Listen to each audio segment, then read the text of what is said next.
What if I told you that your traditional bank account is actually bleeding money while you sleep? While most people are busy chasing the latest investment trends or waiting for their employer to give them a raise, there's a hidden financial system that the wealthy have been using for decades to literally become their own bank.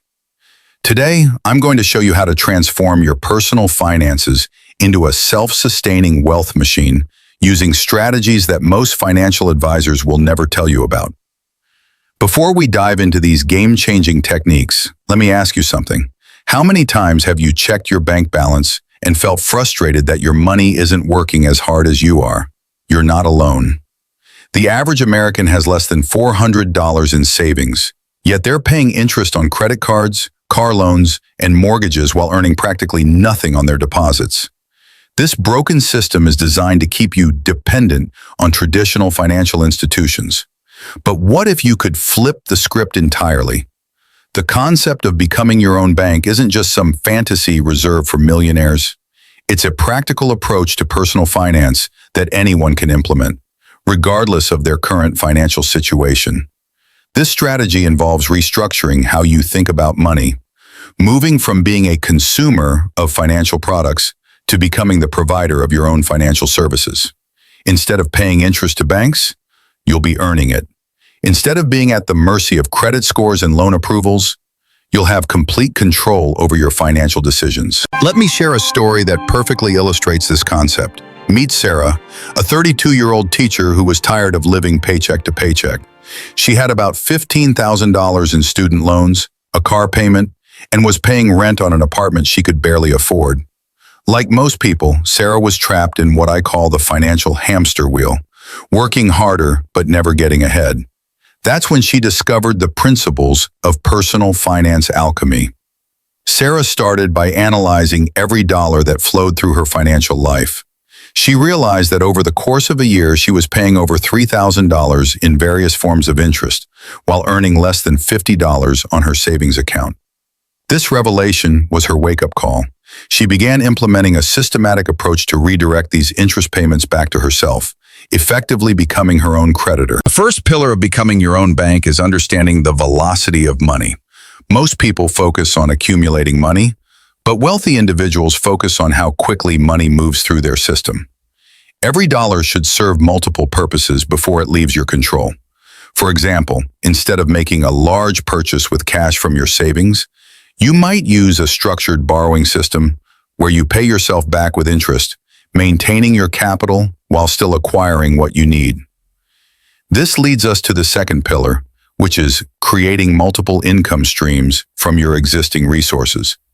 Your personal banking system should generate revenue through strategic lending to yourself, careful arbitrage opportunities, and leveraging other people's money when the terms are favorable. The key is to always maintain control over your capital while allowing it to work in multiple capacities simultaneously. Sarah implemented this by setting up what she called her personal lending division. Instead of depleting her emergency fund for a car repair, she borrowed from herself at a reasonable interest rate and set up automatic payments back to her own account. This might sound silly at first, but the psychological and financial benefits were immediate. She maintained her emergency fund, avoided external debt, and created a forced savings mechanism that actually paid her interest. The third pillar involves understanding opportunity cost at a deeper level. Every financial decision you make has ripple effects that extend far beyond the immediate transaction. When you pay interest to a bank, you're not just losing that money, you're losing all the future earning potential that money could have generated. By redirecting these payments to yourself, you're not only saving the interest, but also capturing the compound growth that comes from keeping your money working within your system. This is where the alchemy aspect becomes truly powerful. Just as medieval alchemists sought to transform base metals into gold, personal finance alchemy transforms ordinary financial transactions into wealth-building opportunities. The secret is in the structure and the mindset shift from consumer to creator.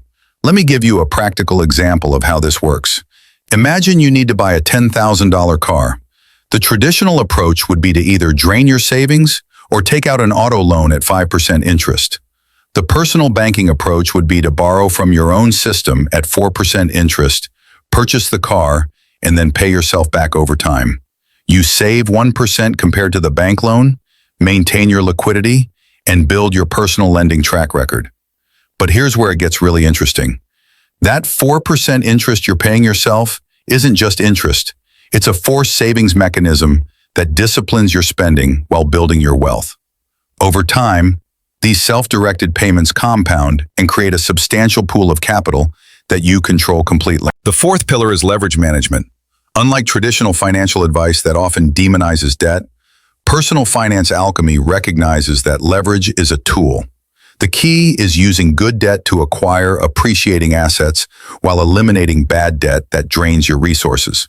Your personal banking system should be structured to facilitate this transition by providing you with the capital and flexibility to make strategic moves when opportunities arise. Sarah used this principle to transition from renting to owning real estate. Instead of saving for years to accumulate a down payment, she leveraged her personal banking system to access the funds she needed while maintaining her financial flexibility. The rental income from her property more than covered the payments back to her personal system, creating a positive feedback loop that accelerated her wealth building. The fifth pillar is what I call financial sovereignty. This means having complete control over your money without being dependent on external institutions for basic financial services. Your personal banking system should provide you with the ability to make loans, collect interest, and manage your cash flow without requiring approval from anyone else. This level of independence is liberating and profitable. In the bias $2,000 and $100,000, technology has made implementing these concepts easier than ever before. Digital platforms allow you to track your internal lending, calculate interest, and monitor the performance of your personal banking system with precision. You can set up automatic transfers that mimic loan payments, create detailed reports showing your return on investment, and even establish different interest rates for different types of internal loans based on risk and duration. The psychological benefits of this approach are just as important as the financial ones. When you become your own bank, you develop a completely different relationship with money. Instead of feeling like a victim of the financial system, you become an active participant who benefits from every transaction. This shift in mindset often leads to better financial decisions overall because you're thinking like a business owner rather than a consumer. Sarah's results speak for themselves. Within 3 years of implementing these principles, she had eliminated all her external debt, built a substantial emergency fund, acquired 2 rental properties, and increased her net worth by over $100,000. More importantly, she had created a self-sustaining system that continued to generate wealth regardless of her employment situation. The key to successful implementation is starting small and building gradually. Begin by analyzing your current financial flows and identifying opportunities to redirect interest payments to yourself. Set up a simple system for internal lending and commit to treating it as seriously as you would any external obligation. As you become comfortable with the mechanics, you can expand the system to handle larger transactions and more complex strategies. Remember that becoming your own bank isn't about completely avoiding traditional financial institutions. It's about being strategic in how you use them and ensuring that you're always the primary beneficiary of your financial activities.